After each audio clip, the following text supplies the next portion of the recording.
What's up, YouTube? Kaijudoyoshi here.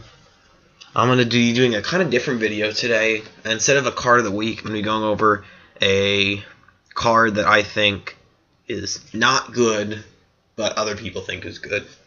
And that is Rusalka, Aqua Chaser.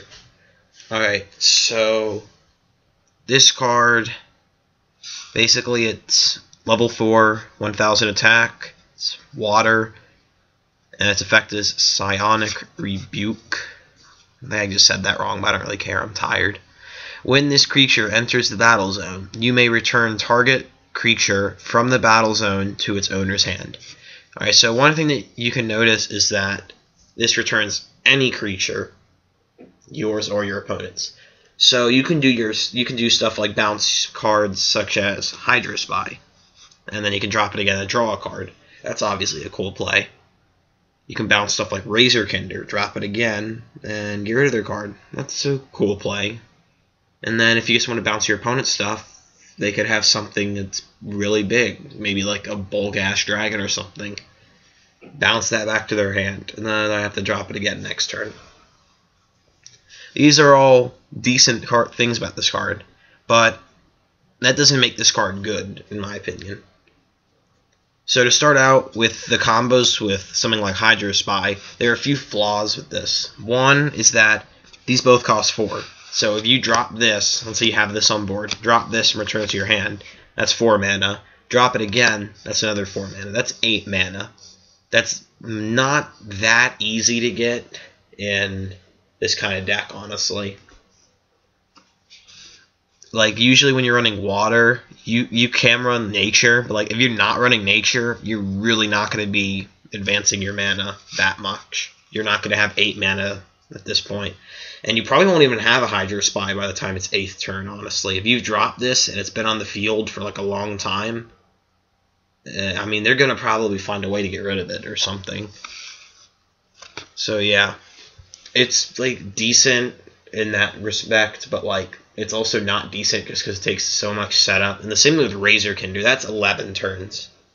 That is a lot of mana. If you have to have 11 mana, I don't, when I get to like 10 mana, I just stop. I don't put stuff in the mana zone unless I have like 10 cards in hand or something, or just like a huge amount of cards in hand where I see like duplicates of some card or just a card that just has no purpose anymore. Then I'll start manning it. But if I have this like huge mana zone, why would I want to actually put anything else into the mana zone? So that's why, I mean, like, doing that is really hard. You can obviously just go like drop Razorkinder, get rid of something, drop this and return it to hand, and then just end, and then drop Razorkinder next turn. But that's 2 turns that you just used in order to do that play. So these aren't bad plays, but they're extremely slow. And if you're playing against something like Rush or Aggro, those aren't slow decks. Those are pretty quick decks. Once you're getting to these huge turns, like bouncing Razorkinder, I mean, if you're dropping Razorkinder, it's probably going to be turn 7. If it's later than that, I mean, they're going to have all of their stuff in the field. Even if it is turn 7, they're still going to have most of their stuff in the field already. So let's say it's turn 7, you drop Razorkinder, and you drop this turn 8 because you've used all your mana on turn 7. I mean, they can drop Hatsuri on the Unchains, Bulgash Dragons, Mornas. They can drop pretty much any boss monster at this point.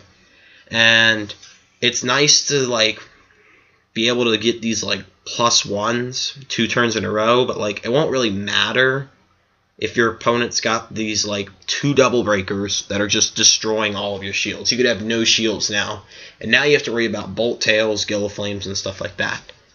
That's one reason why I don't like this card, because it's the ability to bounce your own stuff back is really slow. And in a kind of like format that we're in now, where like you see a lot of aggro decks and you see a lot of rush decks, can't really be that slow. You have to start playing more aggressively. Another reason why I don't like this card is because when you use it against your opponent's stuff, it's still not even that good. So bouncing or returning cards to the hand, it's really not that good in my opinion. I don't like Veil Vortex, I don't like Ice Blade, I don't like this. I just don't like those cards because they don't actually help you at all. I mean, you're not getting any advantage from dropping Rusalka if you're returning their stuff. I mean, there's so many effects in this game now. Stuff like Razor Kinder Puppet, Dark Scare Adorable, Fumes, Hydro Spy. There's so many cards in this game now that just get their effects when you just put them on the board. And this card, you can't actually do that. Like, you can't return their stuff like that. So those are like automatically excluded from like stuff you can bounce. Other stuff like big boss monsters, using this on stuff like Bolt Tail, it won't do anything. They just drop it again. It's a fast attacker. So you just wasted it on that. They have stuff like Tetsura and the Unchained. They drop it again and they get the effect to get rid of a 4,000 or less creature. There's so many things that this card just isn't good against because of the fact that it gets this effect when it's put into the battle zone. Also, there's like cool combos that you can do with this card. That you can do something like drop this, drop Fumes, drop this, drop Spectre Claw, drop this, drop Razor Kinder Puppet. That can get rid of their cards. That's 2 cards that you have to have. This isn't on its own an answer to anything. It's an answer for 1 turn, which I don't think is good. If you combine it with other cards, that's nice. That's a 2-card combo that you could have just solved with just 1 card. So you, instead of going summon this, summon the other thing, or summon this, summon Fume, summon this, summon your Razor Kinder Puppet, or play your, Spectre Claw, you can just do something like play, let's say, Milporo, play Razor Kinder, play Terror Pit, and actually just get rid of the card for just 1 card instead of actually having to waste 2. Granted, obviously, when you put 2 things on the board, you get 2 beaters, which is obviously nice.